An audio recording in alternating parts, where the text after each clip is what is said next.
Shih, the army. Above. Kun, the receptive, earth. Below. Kan, the abysmal, water. This hexagram is made up of the trigrams Kan, water, and Kun, earth, and thus it symbolizes the groundwater stored up in the earth. In the same way military strength is stored up in the mass of the people, invisible in times of peace, but always ready for use as a source of power. The attributes of the two trigrams are danger inside and obedience outside.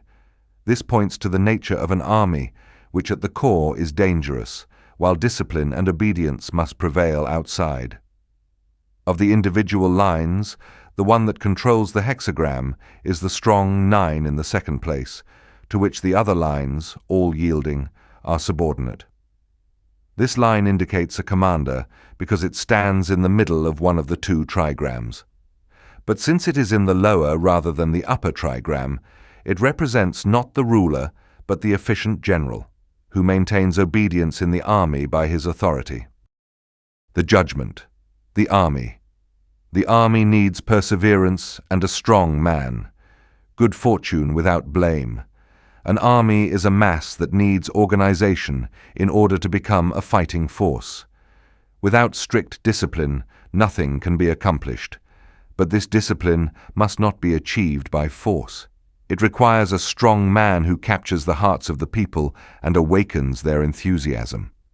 In order that he may develop his abilities, he needs the complete confidence of his ruler, who must entrust him with full responsibility as long as the war lasts. But war is always a dangerous thing and brings with it destruction and devastation. Therefore, it should not be resorted to rashly, but, like a poisonous drug, should be used as a last recourse. The justifying cause of a war and clear and intelligible war aims ought to be explained to the people by an experienced leader. Unless there is a quite definite war aim to which the people can consciously pledge themselves, the unity and strength of conviction that lead to victory will not be forthcoming, but the leader must also look to it that the passion of war and the delirium of victory do not give rise to unjust acts that will not meet with general approval. If justice and perseverance are the basis of action, all goes well. The image. In the middle of the earth is water, the image of the army.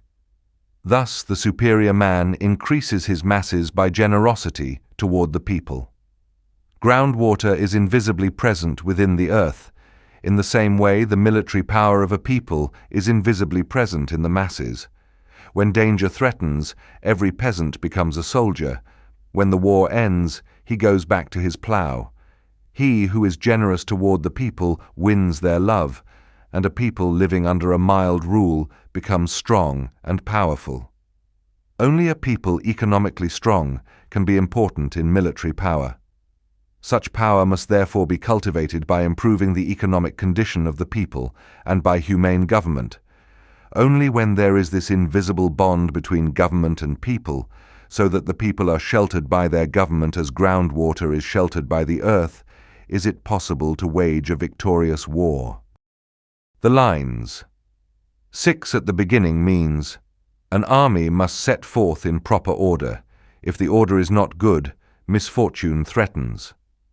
At the beginning of a military enterprise, order is imperative. A just and valid cause must exist, and the obedience and coordination of the troops must be well organized, otherwise the result is inevitably failure. 9 in the second place means, in the midst of the army. Good fortune, no blame. The king bestows a triple decoration. The leader should be in the midst of his army, in touch with it, sharing good and bad with the masses he leads. This alone makes him equal to the heavy demands made upon him. He needs also the recognition of the ruler. The decorations he receives are justified, because there is no question of personal preferment here. The whole army, whose center he is honored in his person. 6 in the third place means, perchance the army carries corpses in the wagon. Misfortune. Here we have a choice of 2 explanations. One points to defeat, because someone other than the chosen leader interferes with the command. The other is similar in its general meaning, but the expression carries corpses in the wagon is interpreted differently. At burials and at sacrifices to the dead, it was customary in China for the deceased to whom the sacrifice was made to be represented by a boy of the family, who sat in the dead man's place and was honored as his representative. On the basis of this custom, the text is interpreted as meaning that a corpse boy is sitting in the wagon, or in other words, that authority is not being exercised by the proper leaders, but has been usurped by others. Perhaps the whole difficulty clears up if it is inferred that there has been an error in copying. The character fan, meaning all, may have been misread as Shih, which means corpse.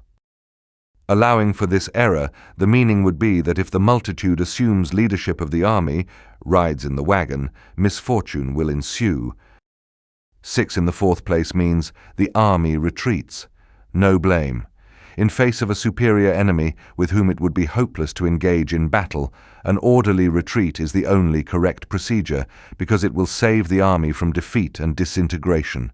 It is by no means a sign of courage or strength to insist upon engaging in a hopeless struggle, regardless of circumstances.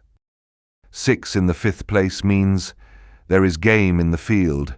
It furthers one to catch it, without blame. Let the eldest lead the army. The younger transports corpses, then perseverance brings misfortune. Game is in the field. It has left its usual haunts in the forest and is devastating the fields. This points to an enemy invasion.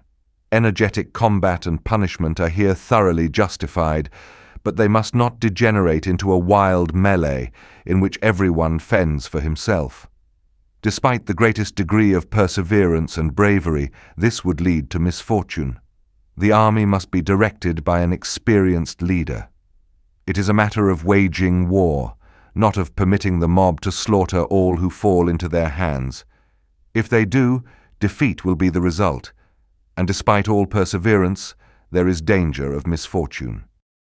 6 at the top means the great prince issues commands, founds states, vests families with fiefs. Inferior people should not be employed.